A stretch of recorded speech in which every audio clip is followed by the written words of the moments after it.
TV के debates में ज्यादा बैठते हैं, असेंबली में कम बैठते हैं लोग। अहमियत आज टीवी की हो गई, इस हाउस की नहीं रही। बोलने दीजिए साहब। पहले अब आप लोग तय कर दिए 12 को खत्म, 25 साल होने आ रहे हैं साहब, कभी बजट सेशन इतना जल्दी तेजी के साथ खत्म होता हुआ नहीं देखे। लेटर भेजा मैं बीएससी में, इस वास्ते नहीं आए हैं जियो, आपके चीफ मिनिस्टर साहब भी नहीं आए, लीडर ऑफ द हाउस भी नहीं आए, नहीं आए तो फिर हम नहीं आए तो क्या? हाँ तो क्या? देखिए मैं तसादुम करना नहीं चाहता,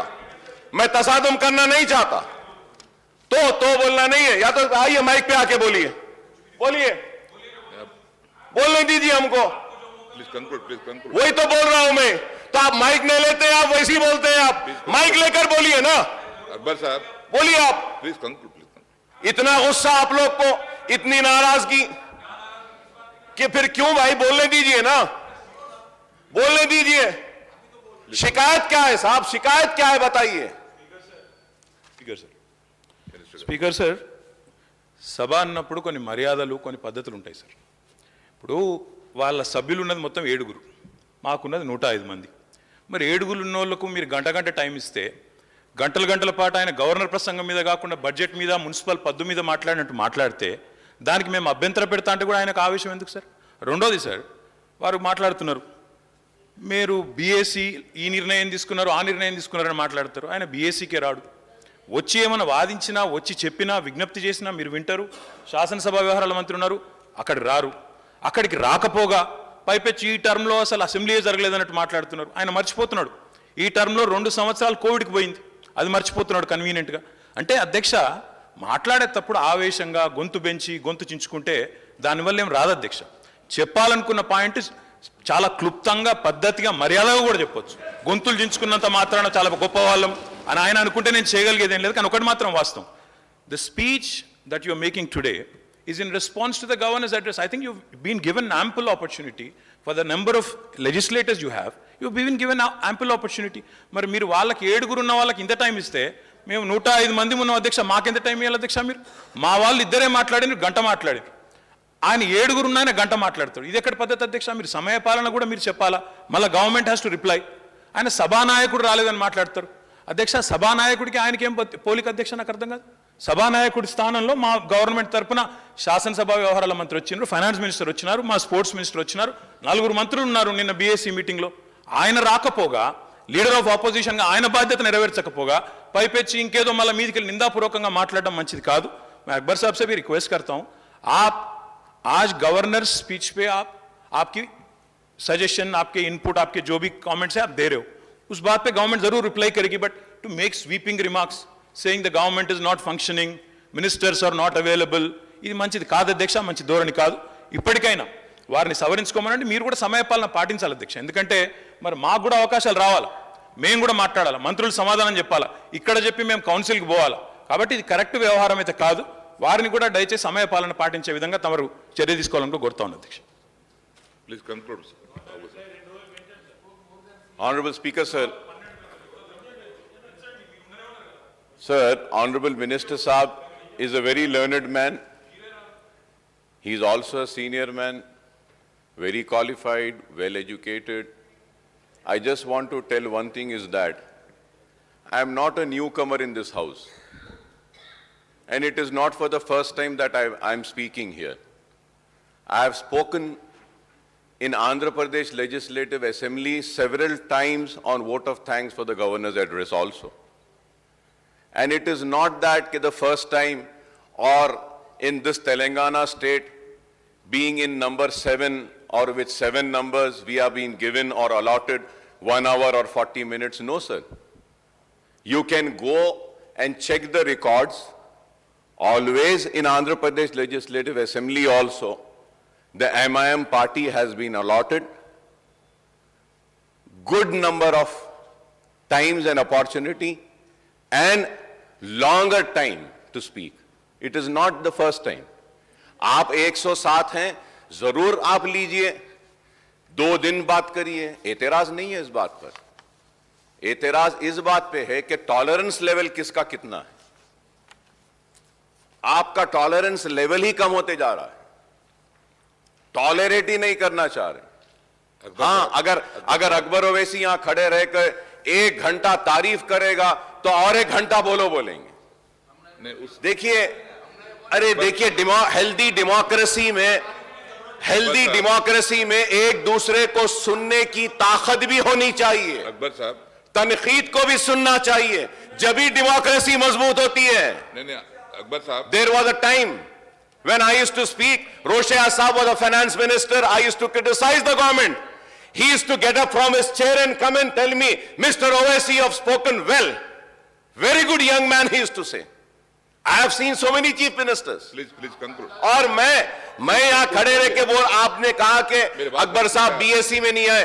सर, ऑनरेबल स्पीकर सर, मैं सर नहीं, I am not yielding, sir. Let me complete, sir. Let me complete. I am not yielding, sir. Let me complete. Sir. Let me complete, sir. Then I'll give you an opportunity. Sir Akbar గారు ఇప్పటికైనా కానీ governor ప్రసంగం మీద మాట్లాడమని సూచించండి sir. ఇంకా వాళ్ళతో మాట్లాడుతూ పోతే మేము కూడా ఆయన చూసినాం సార్. మేము ఆయన వారు సభ్యులుగా ఉన్నప్పుడు రోషే గురించి మాట్లాడుతున్నారు, వాళ్ళ గురించి మాట్లాడుతున్నారు. వారు చాలా బాగా మాట్లాడేది. ఈ మధ్యలో వారికి కూడా కోపం ఎక్కువస్తున్నారు అధ్యక్ష. అప్పుడు చాలా బాగా మాట్లాడేది. ఎందుకో వారికే కోపం ఎక్కువస్తుంది, మాకు రావట్లేదు కోపం. आपको गुस्सा ज्यादा हो रहे, हम नहीं हो रहे. आपको टॉलरेंस कम हो रहे, हमको नहीं हुआ. जिसपे ऊपर आप गुस्सा आना है उस पे ऊपर आइए. आप हमारे ऊपर गुस्सा है तो क्या आता. దయచేసి అధ్యక్ష గవర్నర్ ప్రసంగం మీద మాట కంక్లూడ్ చేయమని రిక్వెస్ట్ చేస్తున్నాం వాళ్ళకి. साहब, आप सीनियर आदमी हैं। साहब, आप जब बोलते हैं तो मैं जवाब नहीं देना साहब. नहीं, बार बार आपको बोलना जरूरत नहीं पड़ता। सर देखिए साहब, अब अगर मिनिस्टर साहब उठ के बोलेंगे मैं जवाब नहीं देना. नहीं साहब, आप सीनियर मोस्ट आदमी हैं। आप जो भी बोले आप तारीफ करें, अकबर साहब, तो मुझे भी आपकी तारीफ करने दीजिए पलट के. अकबर साहब, एक भी आप पे करने का नहीं। आप अच्छा बात कर रहे हैं। गवर्नर स्पीच के ऊपर जो पहला आप जो कोर्ट की अच्छा किए, मैं भी तारीफ करता हूँ। फिर भी आप सीनियर मेंबर है, आप पूरा जानते हैं। Please kindly cooperate. नहीं सर, मैं एक ही बात बोलना चाह रहा हूं. मिनिस्टर साहब ने कहा कि अकबर साहब आप बीएससी में नहीं आए. सर, मैं नहीं आया हूंगा, क्या मेरा रिप्रेजेंटेशन आप तक गया नहीं गया? कितने दिन असेंबली करना हम बोले या नहीं बोले लेटर में? कौन से इश्यूज को टेकअप करना बोले या नहीं बोले? शायद मिनिस्टर साहब को नहीं मालूम, उनको भी कॉपी भेज देता हूं. आप बोलिए साहब, हम क्या बराबर वहां पे अपना रिप्रेजेंटेशन दिए या नहीं दिए सर? दिए सर या नहीं दिए सर? सर हम दिए, बराबर दिए. हम नहीं भी आए तो हमारे मसाइल को रखे. हम नहीं भी आए तो क्या मसाइल को उठाना है वो भी हम बोले. हम नहीं आए तो उसकी वजह भी बोले. आप बोल रहे हैं कि आप नहीं आए. प्लीज हाँ, हम बराबर भेजे अपने मसाइल. Please conclude. मैं कर रहा हूं सर, मैं अब इसमें कंक्लूड कर रहा हूं. प्लीज। ये लोग के पास में एक सबर नहीं है साहब कि खामखा के उलझना चाहते हैं. हम बार बार बोलते रहे जीएसटी से तेलंगाना का नुकसान होगा. नहीं होगा अकबर साहब, बेफिक्र रहिए. डिवोल्यूशन ऑफ फंड्स में हमको कम आएंगे पैसे. चीफ मिनिस्टर साहब ने उठकर कहा अकबर साहब आप बेफिक्र रहिए, नहीं आएंगे. आज हो रहा है. हमने डिमोनेटाइजेशन पे उठकर खड़े रहकर मैंने कहा, सीएम साहब ने कहा नहीं अकबर साहब नहीं, आप बेफिक्र रहिए, नहीं होगा. और प्राइम मिनिस्टर को ऐसा नहीं बोलना चाहिए डिमोनेटाइजेशन अच्छा है बोले. हम बोले नहीं, आप भरोसा मत करिए इन पर, ये कभी भी साथ छोड़ देंगे. नहीं, आप नहीं अकबर साहब, हम बराबर करेंगे.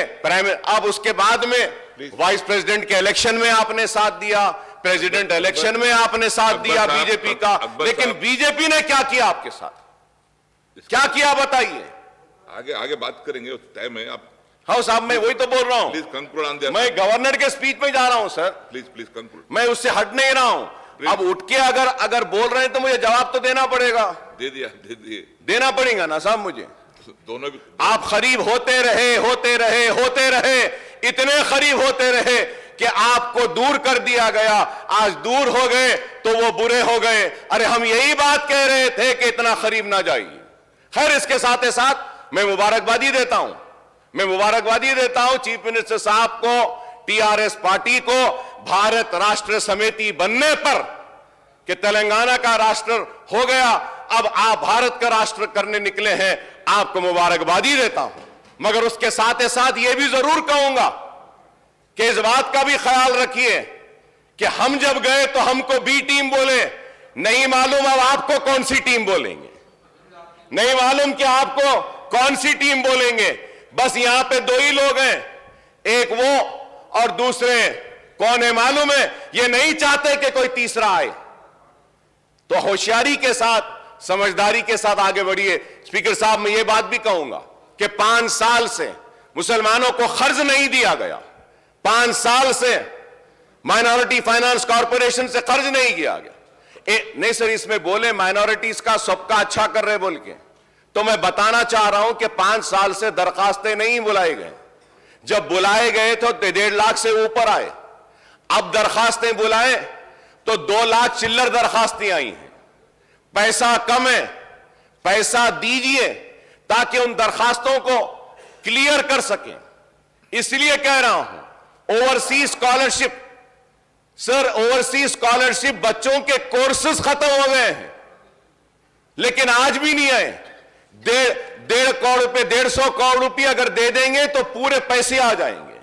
मरकजी हुकूमत की एक ग्रांट है जहां पे स्कूल बिल्डिंग्स बना रहे माइनॉरिटीज के लिए, स्टेट गवर्नमेंट का एक शेयर होता है, वो शेयर रिलीज करना है, उसको रिलीज कीजिए। यही बात कह रहा हूं, यही बात कह रहा हूं। मैं ये कहना चाहता हूं कि औकाफी जायदादें तबाह बर्बाद हो रही हैं, औकाफी जायदादें जा रही हैं। हुसैन शाह वली रहमतुल्लाह अलैह की 1600 चिल्लर एकड़ जमीन चले गई। जब तेलंगाना का एजिटेशन हो रहा था तो टीआरएस लड़ रही थी उस जमीन के लिए, और फिर उसके बाद में सुप्रीम कोर्ट में हुकूमत की जानिब से हलफनामा डाला गया कि यह रियासत की जायदाद है। तो मैं ये बातें बताना चाह रहा हूं, बताना इसलिए चाह रहा हूं कि अगर इन बातों का करेक्शन नहीं होगा तो फिर इससे नुकसान होगा।